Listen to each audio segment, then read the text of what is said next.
सपनों से जुड़ी कुछ अजीबोगरीब बातें। नंबर 1, क्या आपको पता है हर किसी के सपने रंगीन नहीं होते।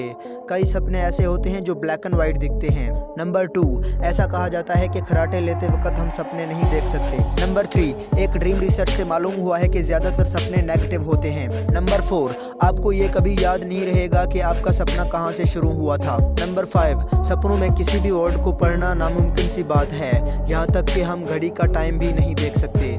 नंबर 6, कुछ सपने ऐसे होते हैं जिनको हम अपनी मर्जी से कंट्रोल कर सकते हैं। इन सपनों को लूसिड ड्रीम कहा जाता है। नंबर 7, जो लोग पैदाइशी अंधे होते हैं उनको सपने में सिर्फ आवाज़ ही सुनाई देती है। सपनों में हमें सिर्फ वही चेहरे दिखते हैं जो हमने रियल लाइफ में या फिर टीवी में देखे होते हैं। नंबर 9, कुछ ऐसी चीज़ें हैं जिनका इजाद सिर्फ सपनों की वजह से हुआ है, जैसे कि गूगल, सिलाई मशीन और DNA।